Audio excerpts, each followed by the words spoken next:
নবদ্বীপ ধাম, এই নবদ্বীপ ধাম হচ্ছে কি 9টা দ্বীপের সমন্বয়ে গঠিত।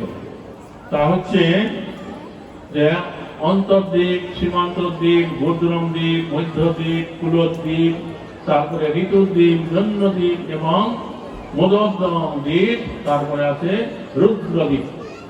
9টা দ্বীপ। আমার এই 9টা দ্বীপ হচ্ছে এক একটা দ্বীপ হয়েছে এক একটা ভক্তির পাদপীঠ। বোঝা গেল? শ্রীমদ ভাগবতমে নববিধা ভক্তি আছে, সেগুলাকে কি শ্রবণ, কীর্তন, স্মরণ, বন্দন, অস্ত্রণ, দাস্য, সাক্ষ্যম এবং আত্মনিবেদন। এই যে এক একটা দ্বীপ হচ্ছে এক একটা ভক্তির পাদপীঠ। আর এই প্রত্যেকটা দ্বীপেরই নাম হওয়ার পিছনে একটা ইতিহাস আছে, বুঝতে পারছেন? যেমন আমাদের এই অন্তর্দ্বীপ মায়াপুর কেন নাম হলো? এই যে অন্তর্দ্বীপ মায়াপুর হচ্ছে অভিন্ন গোকুল মহাবন, যা হচ্ছে অন্তর্দ্বীপ, যা হচ্ছে আত্মনিবেদনাখ্য ভক্তির পাদপীঠ। এইখানে কি হয়েছিল যে ব্রহ্মা, আপনারা জানেন ভাগবতমে বর্ণনা করা আছে যে কৃষ্ণ যখন গোটার গোবাক উত্তরণ করতে গিয়েছিল তখন তাকে পরীক্ষা করতে গিয়ে তিনি অপরাধী হয়েছিলেন এবং ব্রহ্মা তখন ভুল বুঝতে পেরে তার স্তবস্তুতি করলেন, ক্ষমা চাইলেন, কৃষ্ণ ক্ষমা করে দিলেন। তখন ব্রহ্মা চিন্তা করলেন যে কৃষ্ণ এই দাপরের শেষে তিনি তার স্বস্বরূপে কৃষ্ণরূপে অবতীর্ণ হয়ে লীলা বিলাস করলেন।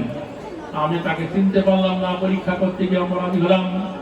আমি শুনেছি আবার এই কৃষ্ণ আগামী কলিযুগে,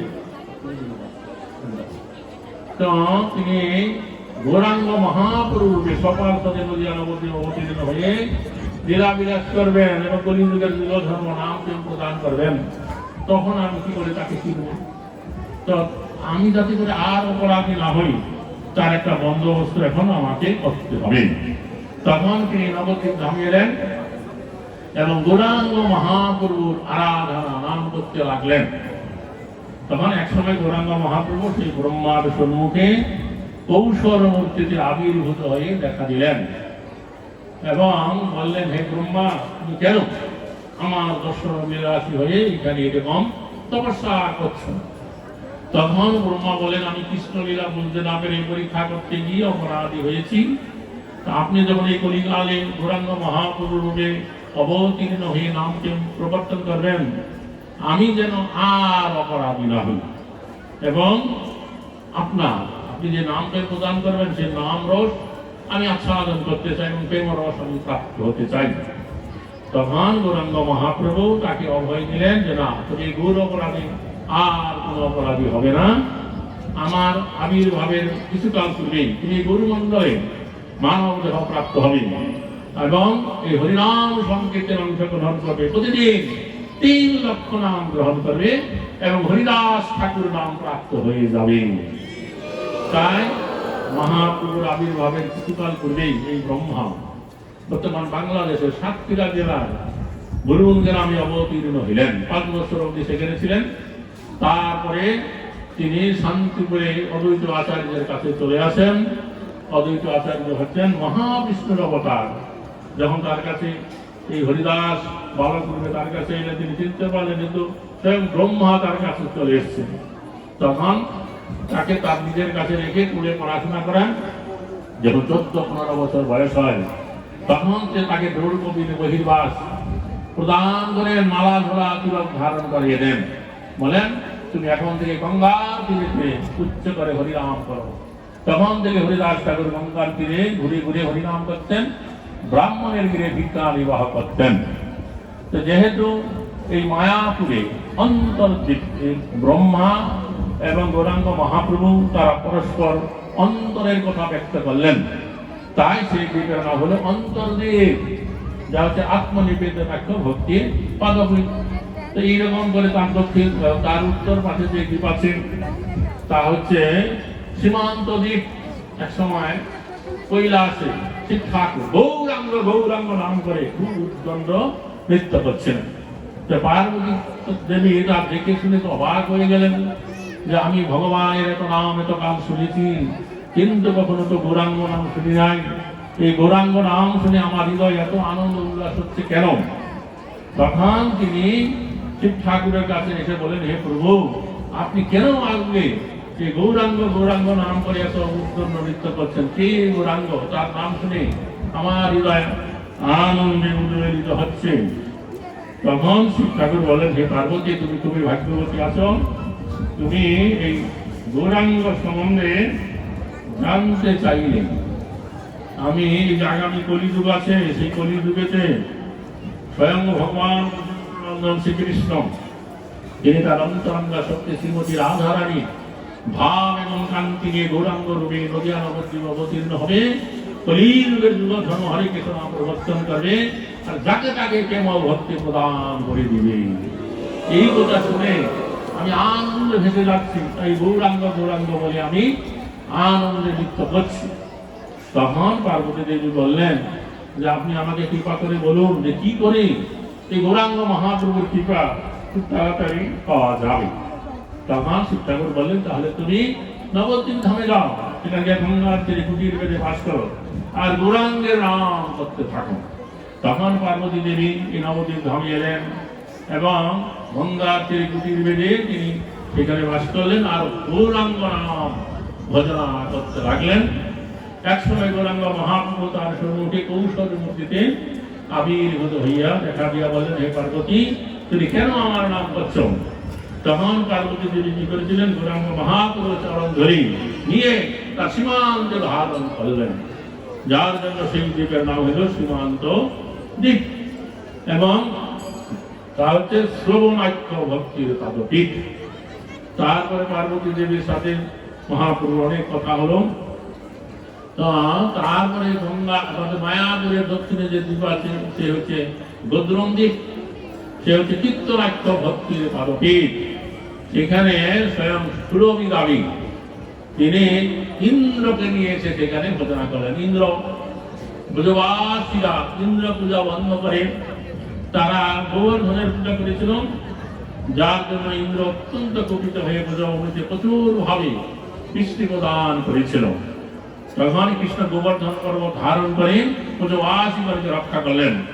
ইন্দ্র যখন বুঝতে পারলেন যে কৃষ্ণ ভগবান, তার সাথে হটকারী করা ঠিক হয়নি, তখন তিনি বৃষ্টি বন্ধ করে কৃষ্ণের প্রস্তুতি করলেন এবং তাকে সিংহাসনে বসিয়ে তার ঐরাবতের দ্বারা গোবিন্দ কুণ্ডর জল আনয়ন করে তার অভিষেক করলেন।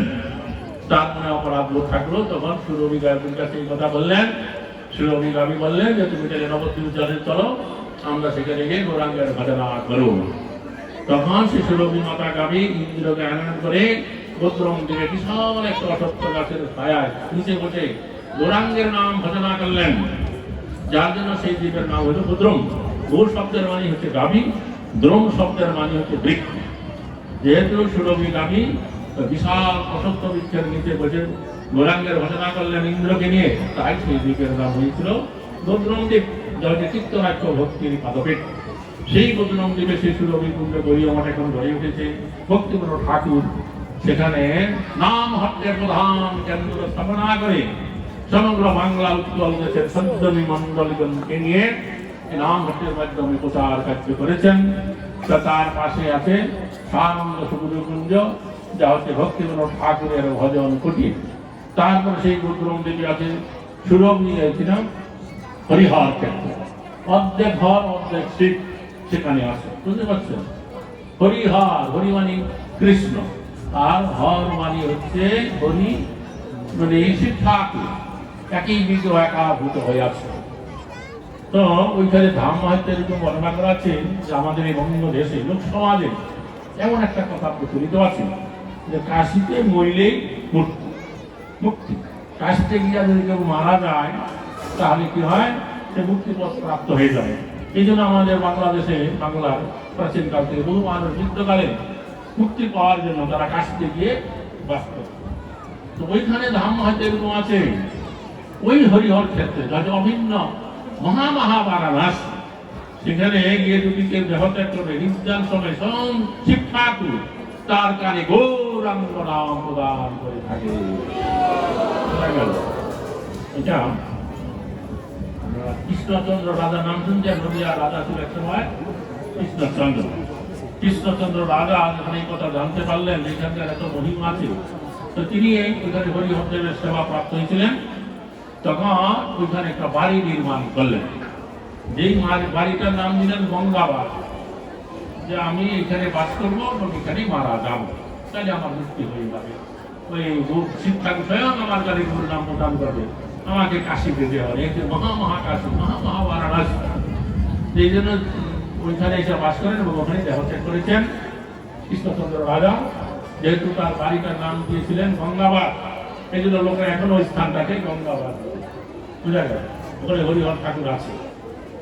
তারপরে তার কিছুটা উত্তর পূর্বের কোনায় আছে কি সুবর্ণ বিহার, সত্যযুগে সুবর্ণ সেন নামক রাজা ওখানে রাজত্ব করতেন, বুঝা গেল। তো তিনি বৃদ্ধকাল অব্দি রাজত্ব করলেন, কিন্তু বিষয় কর্মে রত রইলেন। কি করে ধন সম্পদ মান যশ বুদ্ধি প্রাপ্ত হল। তারপরে একসময় নারদ মুনির কৃপায় উনি জানতে পারেন যে এইখানে কলিযুগে গৌরাঙ্গ মহাপ্রভুর স্বয়ং ভগবান অবতীর্ণ হইলেন, নাম প্রেম প্রদান করবেন, তার এই সমস্ত স্থানে দলবল দিয়ে হরিনাম কীর্তন করবেন। তখন থেকে সেই যে রাজা তার বৈরাগ্য ভাবে উদয় হলো, তখন তিনি চিন্তা করছিলেন আমার জন্য যদি এখন না হই কলিযুগে হতো, তাইলে আমি মহাপ্রভুর এই নাম সংকীর্তন দেখতে পেতাম। তখন দৈববাণী হলো, হে রাজা তুমি এত অধৈর্য হও না, আগামী যে কলিযুগ আসছে, কলিযুগে তুমি এই নবদ্বীপ ধামে আবার জন্ম গ্রহণ করবে।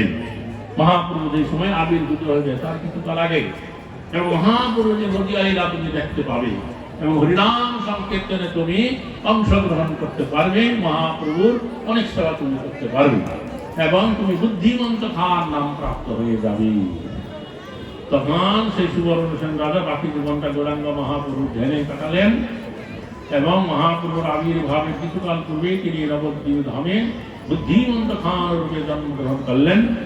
মহাপ্রভু যে 24 বছর নদিয়া লীলা তিনি ভালোভাবে দেখলেন, মহাপ্রভু অনেক সেবা তিনি করেছেন। তো যাই হোক, তারপরে আছে আবার নৃসিংহ পল্লী। নৃসিংহদেব সত্যযুগ থেকে সেই নৃসিংহদেবের দেবালয় আছে।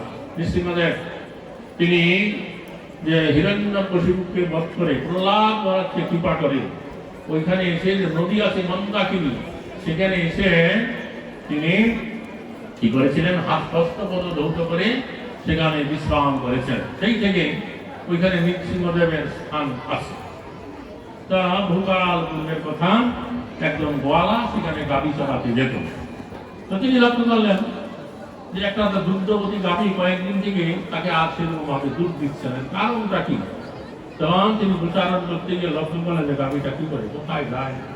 তখন তিনি দেখলেন সেই গাভীটা দলবল ছেড়ে একটা স্থানে চলে গেছে, সেখানে গিয়ে দাঁড়াইছে আর তার বাট থেকে অনেক দুধ সেখানে ঝরে পড়েছে। তখন তিনি ব্রাহ্মণ পণ্ডিতদের সাথে এই কথা আলোচনা করলেন, কারণটা কি হতে পারেন। তারা বলেন নিশ্চয়ই যে স্থানে গাভী দুধ দিয়েছিল তার মাটির নিচে কোনো দেবতার প্রতিষ্ঠান আছে, মাটি করে বের করলে বোঝা যাবে। তখন সেখানে মাটি সরে যখন দেখলেন সেখানে নৃসিংহদেব আছে। তখন কৃষ্ণনগরের রাজা সেখানে একটা মন্দির করলেন। সেই নৃসিংহদেব মন্দির এখনো সেখানে অধিষ্ঠিত আছে। আমাদের এই ভক্তি রাজ্যে প্রবেশ করতে গেলে এই প্রথমেই নৃসিংহদেবের কৃপার দরকার আছে। আমাদের ভক্তি পথে অগ্রসর হওয়ার পথে যত রকমের বাধা বিপত্তি আছে, নৃসিংহদেবের কৃপায় তা দূর হয়ে যায়। এরকম ভাবে মধ্যদ্বীপ, কুলদ্বীপ, ঋতুদ্বীপ, জন্মদ্বীপ, মধুদ্যম দ্বীপ এবং রুদ্রদ্বীপ, প্রতিটা দ্বীপের ভিতরে অনেক অনেক মহিমা আছে। ধাম পরিক্রমা করার সময় আমরা প্রতিটা ধাম পরিক্রমা করি, ধামের মহিমা শুনি, পাঠ করি, বলতে পারছেন। পরিক্রমা গেলে আপনারা তা বিস্তারিত ভাবে জানতে পারবেন, বুঝতে পারবেন। হরে কৃষ্ণ, ধন্যবাদ। তাই মুর্শিদাবাদ